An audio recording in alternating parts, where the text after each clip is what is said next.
चलिए मित्रों, शुरू करते हैं हम अपना आज का करंट अफेयर। देखते हैं हमारी आज की जितनी भी महत्वपूर्ण खबरें हैं सभी पे विस्तार से चर्चा और विश्लेषण करते हैं। हमारी पहली न्यूज है, संसदीय चयन समिति ने आयकर विधेयक 2025 पर अपनी रिपोर्ट प्रस्तुत की। तो इस समिति को नए आयकर विधेयक 2025 की समीक्षा के लिए नियुक्त किया गया था। समिति ने सुझाव दिए कि भारत के कराधान नियमों को आधुनिक बनाया जाना चाहिए, साथ ही यह भी सुनिश्चित किया जाए कि कर व्यवस्था निष्पक्ष व पारदर्शी हो और विवाद कम हो। समिति द्वारा की गई मुख्य सिफारिशें। तो नए आयकर विधेयक के तहत कर अधिकारियों की शक्तियों को बरकरार रखा गया। नए आयकर विधेयक के तहत प्रावधान किया गया है कि खोज और जब्ती की कार्यवाही के दौरान जरूरत पड़ने पर कर अधिकारी सोशल मीडिया एवं निजी ईमेल तक पहुंच सकते हैं, भले ही ये जबरन ही क्यों ना हो। परिभाषाओं को अपडेट करना, तो पूंजीगत परिसंपत्ति, इंफ्रास्ट्रक्चर कैपिटल कंपनी और सूक्ष्म व लघु उद्यम जैसी परिभाषाओं को वर्तमान कानूनों के अनुरूप बनाने की आवश्यकता है। व्यवसाय और स्टार्टअप्स को सहयोग, तो अनुसंधान एवं विकास के लिए कर कटौती के नियमों को स्पष्ट करना, बायोडिग्रेडेबल अपशिष्ट का प्रबंधन करने वाले व्यवसायों को कर में छूट देना और कर संबंधी अपीलों में पेरेंट कंपनी तथा स्थिति की परिभाषा को स्पष्ट करना आवश्यक है।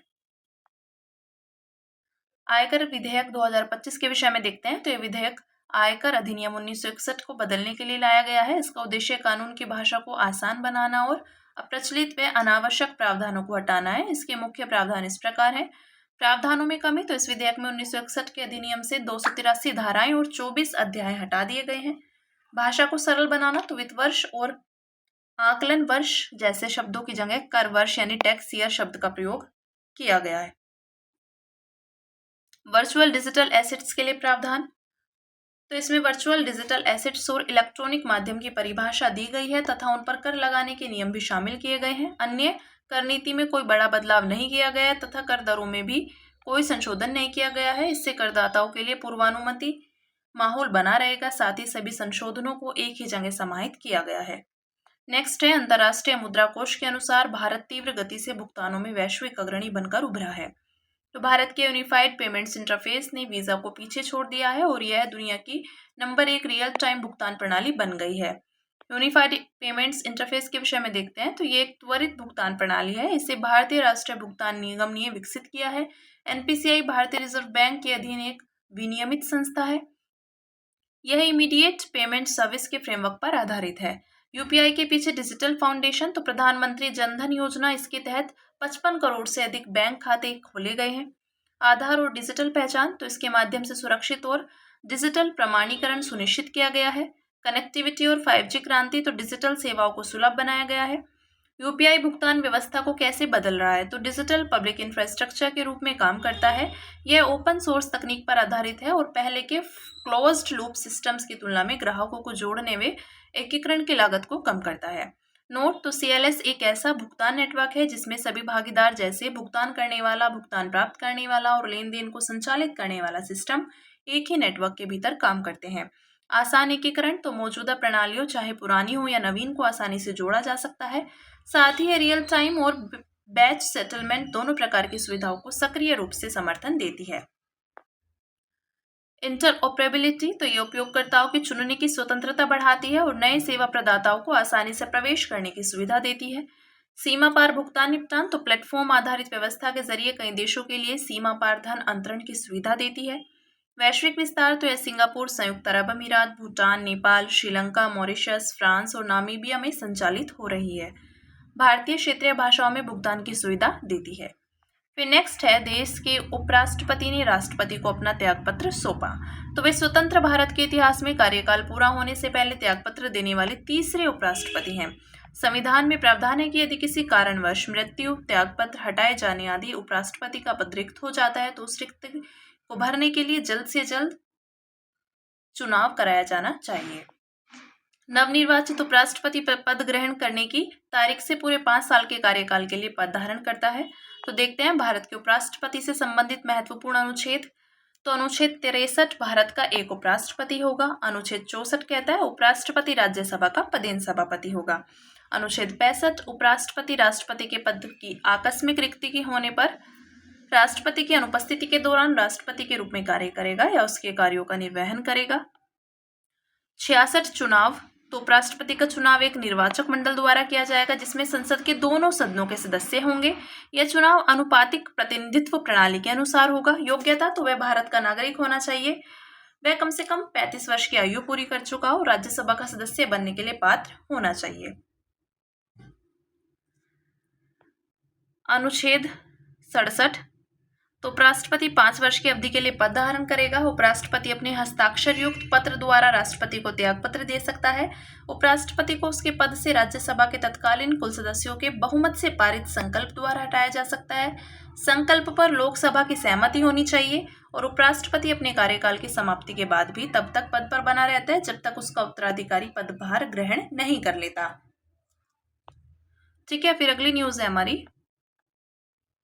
संसद सदस्यों ने न्यायमूर्ति यशवंत वर्मा को पद से हटाने के लिए संसद में प्रस्ताव पेश किया। तो न्यायमूर्ति वर्मा के खिलाफ संविधान के अनुच्छेद 124, 217 और 218 के तहत कुल 145 लोकसभा सदस्यों ने एक प्रस्ताव पर हस्ताक्षर किए हैं। इसके अलावा न्यायमूर्ति वर्मा को न्यायाधीश के पद से हटाने के लिए राज्यसभा के 50 से अधिक सदस्यों द्वारा हस्ताक्षरित एक प्रस्ताव राज्यसभा के सभापति को सौंप दिया गया है। न्यायाधीशों को हटाने से संबंधित संवैधानिक प्रावधान तो अनुच्छेद 124(4) यह सुप्रीम कोर्ट के न्यायाधीशों को हटाने से संबंधित है। हटाने के आधार तो सिद्ध कदाचार और अक्षमता। अनुच्छेद 124 का 5, तो ये संसद को अधिकार देता है कि वह अनुच्छेद 124(4) के तहत किसी प्रस्ताव के प्रस्तुत किए जाने की तथा न्यायाधीश के कदाचार या असमर्थता की जांच और सिद्ध करने की प्रक्रिया का कानून के जरिए विनियमन कर सकेगी। यह प्रक्रिया न्यायाधीश जांच अधिनियम 1968 द्वारा विनियमित होती है। यह अधिनियम संसद ने भारतीय संविधान के अनुच्छेद 124(5) के तहत बनाया है।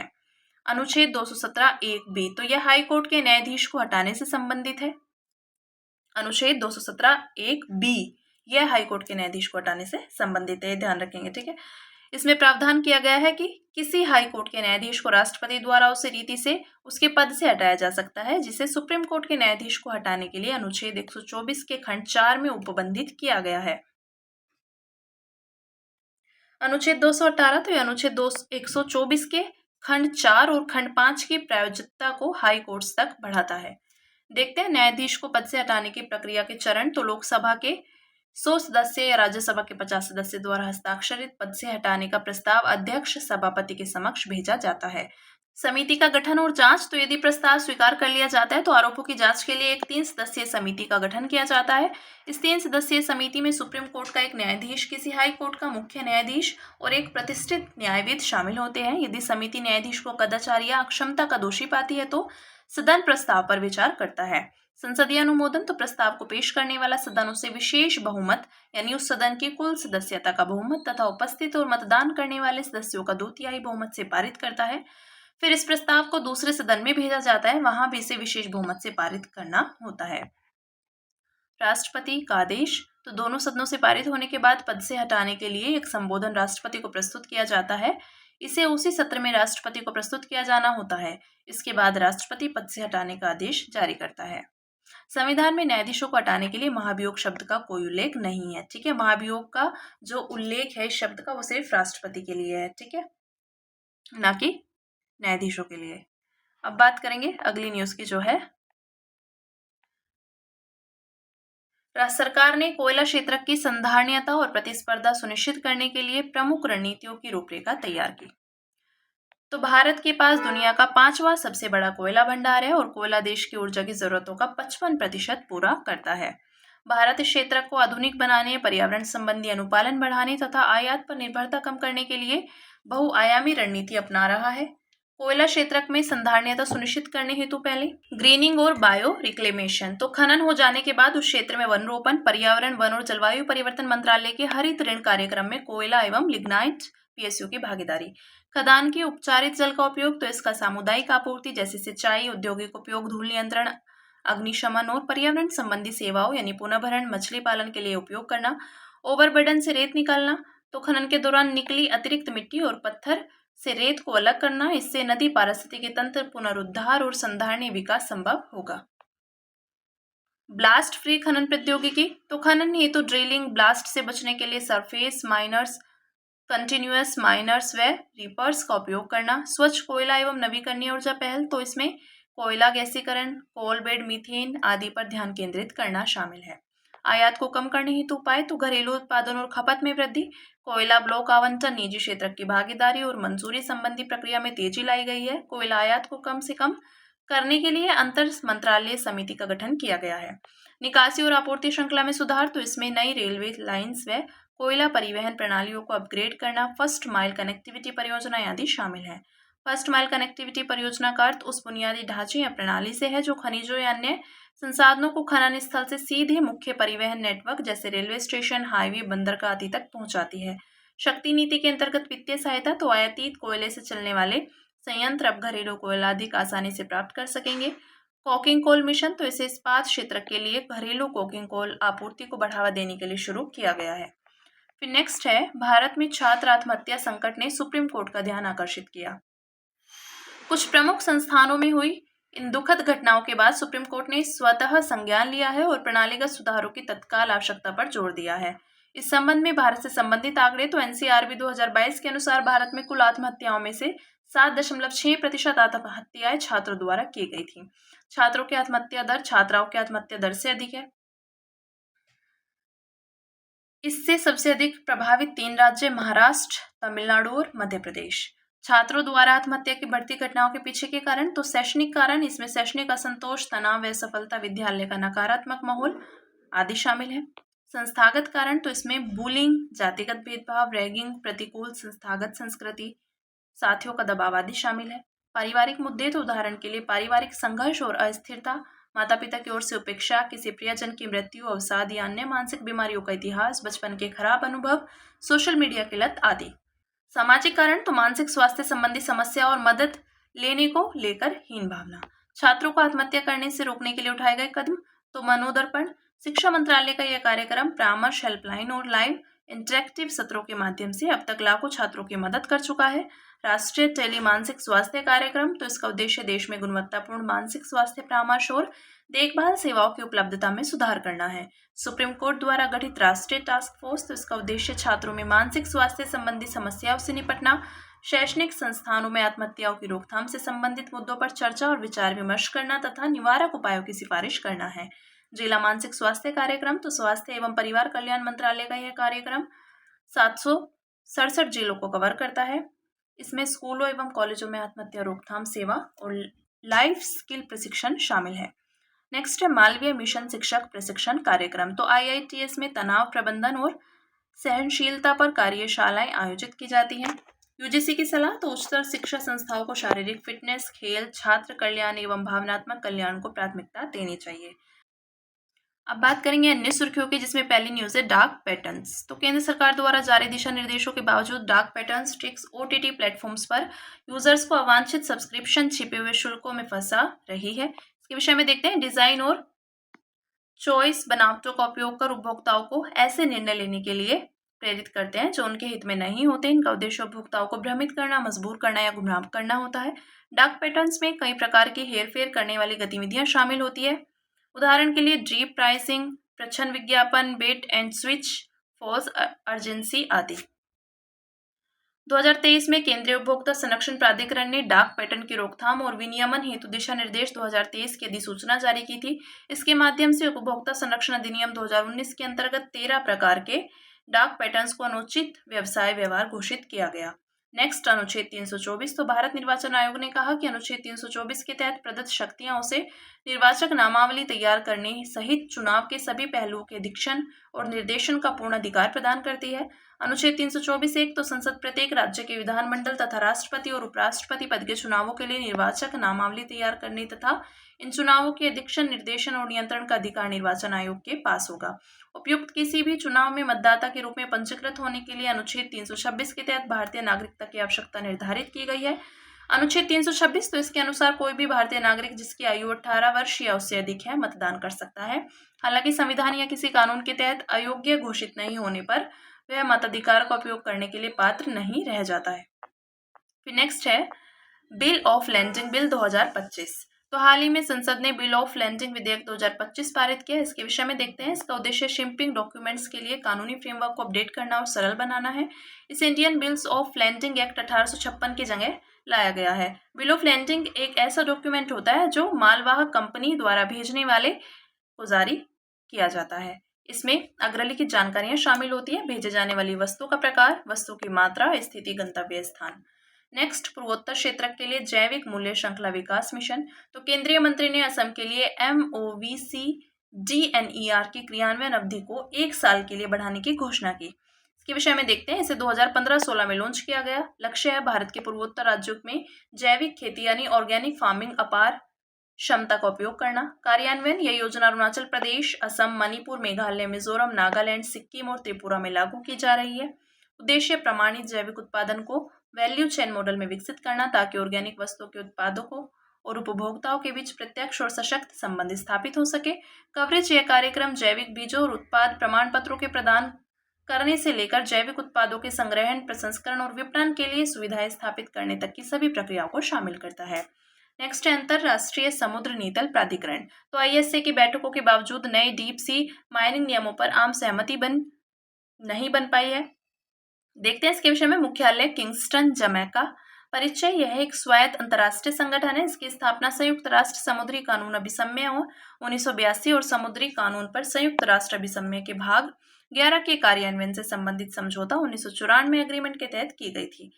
ISA वह संगठन है जिसके माध्यम से UNCLOS के पक्षकार देश एरिया में खनिज संसाधनों से संबंधित सभी गतिविधियों का आयोजन और नियंत्रण करते हैं ताकि समस्त मानवता के हित में उनका लाभ सुनिश्चित किया जा सके।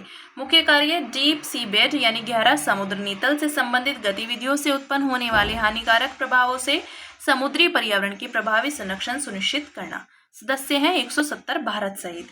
फिर नेक्स्ट है मेरी पंचायत एप्लीकेशन। तो मोबाइल एप्लीकेशन मेरी पंचायत को प्रतिष्ठित world summit on the information society prize 2025 champion पुरस्कार से सम्मानित किया गया। इसके विषय में देखते हैं। उद्देश्य है, यह भारत की पंचायतों के लिए गवर्नेंस प्लेटफॉर्म है। इसका उद्देश्य 2.65 लाख ग्राम पंचायतों में 25 लाख से अधिक निर्वाचित प्रतिनिधियों को सशक्त बनाना है, जिससे ग्रामीण शासन में डिजिटल तकनीक का समावेश हो सके और पारदर्शिता लाई जा सके। क्रियान्वयन मंत्रालय, तो यह केंद्रीय पंचायती राज मंत्रालय तथा केंद्रीय इलेक्ट्रॉनिक्स और सूचना प्रौद्योगिकी मंत्रालय के तहत राष्ट्रीय सूचना विज्ञान केंद्र की पहल है।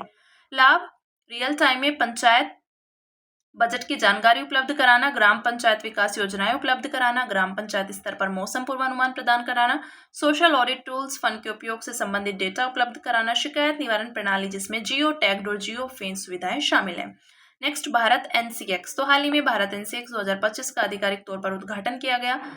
देखते हैं इसके विषय में। राष्ट्रीय सुरक्षा परिषद सचिवालय द्वारा राष्ट्रीय रक्षा विश्वविद्यालय के सहयोग से आयोजित किया गया। उद्देश्य, देश की साइबर सुरक्षा क्षमता और साइबर अटैक से निपटने की तैयारी को मजबूत करना और वास्तविक साइबर अटैक जैसी स्थितियों का अभ्यास कराना। मुख्य विशेषताएं, live fire cyber simulation, AI एकीकृत साइबर डिफेंस प्रशिक्षण। National list of essential diagnostics. तो भारतीय आयुर्विज्ञान अनुसंधान परिषद ने national list of essential diagnostics को अपडेट किया। इसके विषय में देखते हैं। पहली बार NEDL को 2019 में भारतीय आयुर्विज्ञान अनुसंधान परिषद द्वारा जारी किया गया था।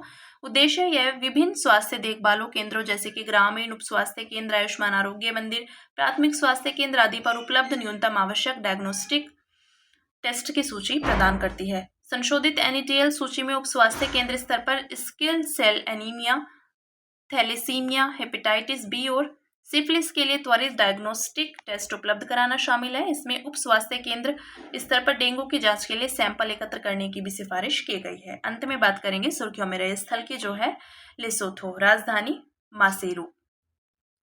तो भारत के विदेश राज्य मंत्री की यात्रा के दौरान भारत और लेसोथो द्विपक्षीय सहयोग को और अधिक मजबूत करने पर सहमत हुए हैं।